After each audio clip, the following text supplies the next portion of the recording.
Muito bem, então, hoje eu gostaria de falar sobre um assunto que eu acho de extrema relevância, uma discussão que é necessário ser abordada atualmente. Na verdade, ela parte de uma preocupação minha que de muito tempo eu tenho em relação, a observar a realidade das igrejas, a forma como as pessoas tratam as escrituras, a verdade bíblica. Nós vivemos em um tempo complicado porque há muito subjetivismo da fé cristã, né? Há muita implementação de coisas estranhas, práticas estranhas, ensinamentos estranhos e entendimentos estranhos acerca das escrituras.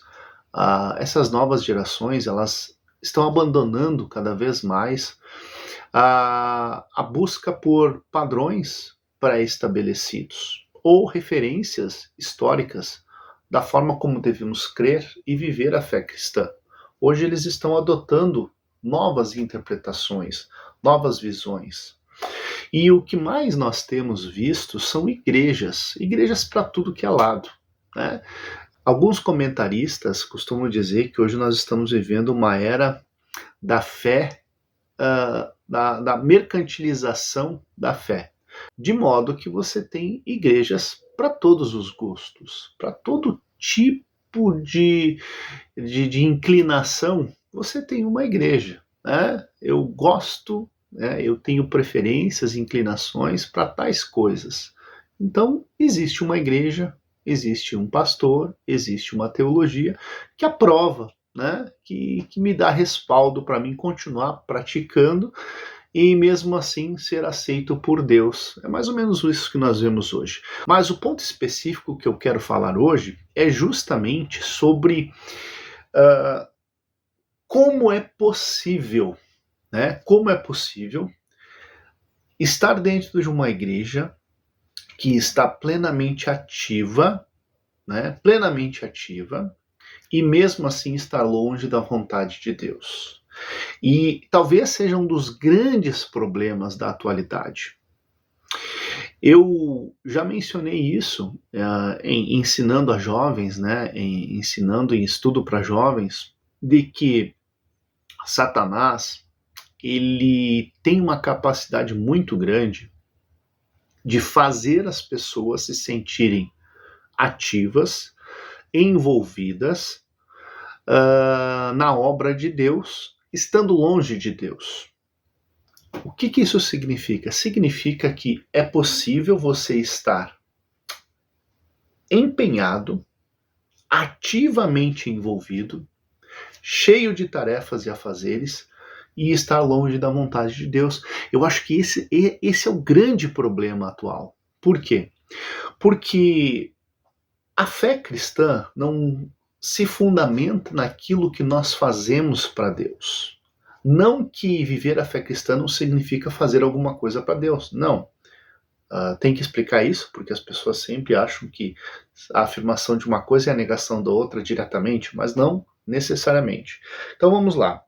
Hoje em dia, muitas pessoas, elas interpretam a fé cristã ou a sua vida cristã, a sua espiritualidade, na quantidade de coisas que ela faz para Deus, entre aspas.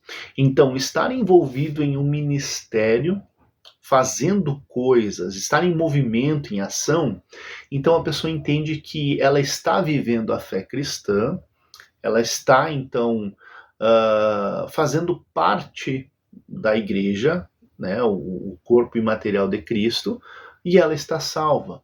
Então, claro que todo cristão salvo, ele está envolvido, ele está fazendo alguma coisa para Deus. Porém, estar envolvido e fazer alguma coisa para Deus não necessariamente significa que você é salvo. E essa é a grande questão. O que eu quero dizer? Eu quero dizer que a Bíblia deixa bem clara que é possível você fazer muita coisa para Deus, você estar envolvido, né? Você executar uma grande obra, e obra notável, inclusive, e você não fazer parte do povo de Deus, estar fora do reino de Deus. Um dos textos mais falados e que pode ser ligado diretamente a essa questão, e hoje nós vamos pegá-lo de uma perspectiva um pouco diferente, é Mateus capítulo 7, versículo 21 em diante. Lá no final do Sermão da Montanha, quando Jesus está falando acerca dos falsos profetas, ele fala um pouco antes da porta estreita, né, do caminho estreito, da porta larga, o caminho largo, e aí ele vai falar sobre a questão da árvore e o fruto, né, que é pelos frutos que se conhece. Então, de fato, o cristão genuíno, ele tem frutos que condizem com essa sua condição, mas olha só, nem todo aquele que me diz Senhor, Senhor, né? Ou seja, quando se fala Senhor, Senhor, ele está enfatizando. Então a pessoa, ela fala com convicção, ela fala com ênfase, né? Ela fala com fervor, ela fala com bastante convicção. Entrará no reino dos céus. Aí ele vai dizer, mas aquele que faz a vontade de meu Pai que está nos céus. Muitos me dirão naquele dia, Senhor, Senhor, não profetizamos nós em teu nome, e em teu nome não expulsamos demônios, e em teu nome não fizemos muitas maravilhas? Isso aqui, ele é interpretado na perspectiva literal, né? E eu concordo que realmente é isso que muitos dirão, mas isso aqui também pode ser interpretado numa perspectiva mais simbólica, ou seja, pessoas que de fato fizeram algo para Deus, fizeram algo e notável, algo real. Então, qual que é o grande problema que nós temos que analisar? Muitas falsas igrejas estão extremamente envolvidas com atividades e muitas pessoas, né, elas entendem que a atividade justifica ou dá uma espécie de credencial de que de fato eles são igreja.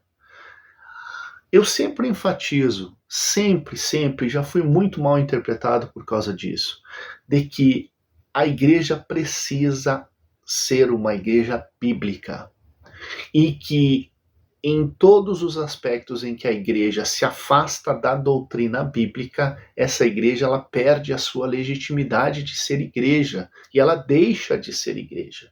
Então a igreja só pode ser considerada uma igreja, isso aqui eu estou falando de uma congregação, se ela de fato vive e aplica os princípios bíblicos na sua totalidade, buscando, né, um ensino genuíno e correto, a ortodoxia correta. Toda igreja e congregação que se afasta da ortodoxia, ela deixa de ser uma congregação genuína e ela passa, né, a ser uma falsa igreja. Os crentes passam a ser falsos crentes. E aí entra a questão da atividade. Muitas igrejas estão fora da vontade de Deus. Porém, eles permanecem ativos, as pessoas envolvidas, e é congresso, é jantar, é atividade disso, é atividade daquilo, atividade daquele outro, departamentos trabalhando, funcionando, todo mundo envolvido, todo mundo dedicado, todo mundo empenhado. E aí, na cabeça dessas pessoas, a doutrina e o conhecimento das escrituras, a genuína busca por aplicar os princípios bíblicos está de fora e não faz mal, não tem problema. Então, olha só, essas igrejas acabam substituindo o ponto central dos seus objetivos por outras coisas. Então, o entretenimento, porque olha só, a atividade também é um entretenimento, né? Os projetos, né, que são executados, eles também são um entretenimento. Por quê? Porque essa rotina de organização de evento, organização de trabalho, isso também acaba sendo um entretenimento. E a pessoa, de fato, ela se sente envolvida, empenhada, porque elas, e aí eu não estou julgando a legitimidade da sua intenção, muitas delas estão legitimamente bem intencionadas, elas acreditam, estamos fazendo coisas para Deus, como pode ser o caso dessas pessoas aqui no texto, que eles profetizaram, expulsaram o demônio e fizeram maravilhas. O texto não nega a intenção dessas pessoas, não nega o empenho e a dedicação para fazer estas coisas. Porém, o texto vai dizer que essas pessoas praticavam a iniquidade, estavam fora da vontade de Deus. E esse é o grande ponto. Então, não importa quanta atividade o ministério executa, quantos congressos, quantos eventos, quanta coisa está fazendo. Se está fora da vontade de Deus, está fora da vontade de Deus. E esse trabalho, ele é inútil, num certo sentido, ou melhor, no sentido radical. Esse trabalho é em vão, é inútil. Por quê? Porque não adianta nada você fazer coisas para Deus estando fora da vontade de Deus. Não adianta nada você ignorar princípios fundamentais das Escrituras, acerca das Escrituras, e querer substituir essa sua falta com atividade, né? Com programação, com entretenimento, né? Entretido com as coisas de Deus, longe da presença de Deus. Então, outro texto que eu acho interessante, que também pode ser ligado a esse assunto, é justamente a das cartas às igrejas lá no Apocalipse. Nós temos o capítulo 3 de Apocalipse, que é o versículo 1 diz: E ao anjo da igreja que está em Sardes, escreve: Isto diz o que tem os 7 Espíritos de Deus e as 7 estrelas. Eu sei as tuas obras, que tens nome de que vives e está morto. Ou seja, eu sei dos teus afazeres, eu sei as tuas obras, eu sei das tuas programações, dos teus eventos, das coisas que você faz. E ele reconhece, você faz. Você realmente faz. E aí diz, olha, e estas obras, né, te dão a aparência de estar vivo. Ou seja, e é esse o problema, essa é a questão, essa é a problemática. As pessoas estão envolvidas e por estarem envolvidas acreditam que estão vivas, entendeu? Então essas igrejas falsas que estão fora da vontade de Deus, que se desviaram dos seus reais objetivos de ser aquilo que deveriam ser, que ignoram pontos centrais da Escritura, que é um estudo sistemático, uma fundamentação bíblica sólida e a busca por uma santidade e uma vida piedosa, essas igrejas, elas têm, sim, e o que mais nós vemos hoje, né, através de atividades sociais, através das mídias, através, né, até mesmo da atração, né, da quantidade de pessoas, essas igrejas mostrando e usando isso como marketing. Olha como nós estamos vivas, olha como nós estamos fazendo, olha só a grande obra que nós estamos executando, olha quantas coisas nós fazemos. Né? Olha quantos eventos, quantos departamentos, olha o quanto nós fazemos. E isso está sendo usado como uma evidência de que nós estamos vivos. Olha como nós de fato somos a igreja, olha como nós de fato somos usados por Deus, olha como de fato, né, nós temos sucesso nos nossos empreendimentos, quando na verdade isso é apenas uma aparência. É nome, fama, né? Nome de quem está vivo, aparência de quem está vivo. Mas aí o texto vai dizer, só que está morto. Por que está morto? Por quê? Porque está longe da vontade de Deus. Porque deliberadamente os seus líderes, né, os seus pastores se afastaram do real ensino bíblico. Rejeitaram doutrinas fundamentais, rejeitaram a cosmovisão genuína da igreja, distorceram o conceito de igreja, distorceram o conceito de culto, assimilaram práticas estranhas, heresias, ensinamentos vindo de homens ou até mesmo doutrinas de demônios. Mas, a despeito disso, e que são combatidos, são atacados como hereges, a despeito disso eles usam o quê? Os resultados como forma de autenticar. Eles usam o resultado. Não, mas nós estamos fazendo, nós estamos envolvidos. Né? Por isso que, quando eu menciono a questão do estudo para jovens, a minha preocupação sempre foi essa, porque o jovem, ele é mais suscetível a isso, né? O jovem tem aquela ânsia de fazer alguma coisa, aquele desejo de executar, de estar envolvido, de se sentir envolvido, se sentir útil. Isso é louvável, eles têm força, eles têm energia. O problema é você usar essa força e essa energia em algo que não está na vontade de Deus.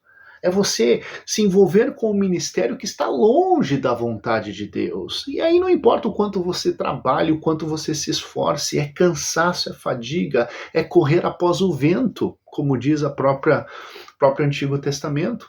É vaidade, é entretenimento, é estar entretido com ofícios, programações, eventos, mas estar fora da vontade de Deus, não receber da parte de Deus uma edificação contínua para chegar a um amadurecimento, uma maturidade e um desenvolvimento de uma fé sólida, né? De uma percepção real, uma prática viva e eficaz acerca das Escrituras e do que elas ensinam. Então essa é uma problemática que eu acho que seria interessante você que assiste esse vídeo comentar qual que é a sua perspectiva em relação a isso. O que, que você pensa sobre isso? Será que é verdade de fato? E aí eu publiquei essa semana uma frase de John MacArthur que trata exatamente disso. Vou ver se eu coloco aí a frase. E aí você pense um pouco sobre ela. E ainda eu escrevi, eu nunca vi um tempo em que você tem tantas igrejas mortas, porém que acham que estão vivas, né? Tantas igrejas mortas, né? Envoltas em atividades, em programações, em eventos, em afazeres, né? E é bastante serviço, bastante produção, né? Porém, estão mortas. Estão mortas porque abandonaram a ortodoxia cristã genuína. Estão longe, se afastaram. E aí não importa o quanto elas façam para substituir essa falha, né? Ou para justificar-se a despeito dessa falha. Ou buscamos a vontade de Deus e nos submetemos a elas, ou nós estamos apenas buscando a nossa própria vontade. E é o que está acontecendo na pessoa das lideranças desses falsos ministérios. Eles estão interessados na vontade deles. O que Deus pensa e quer e vai exigir não interessa, contanto que eles façam da forma deles, do jeito deles, como eles querem fazer e que Deus aceite. Mas é claro que Deus não vai aceitar. No final das contas, serão rejeitados, como o texto deixa bem claro. Não vos conheço. Ah, mas eu fiz, não importa. É como eu costumo dizer, com base no texto de Mateus. O texto de Mateus prova que Deus não trabalha com serviço terceirizado, né? Deus não trabalha com serviço terceirizado, ou seja, eu não faço parte, mas eu executo o serviço para Ele. Isso não quer dizer absolutamente nada. Isso não ajuda em nada.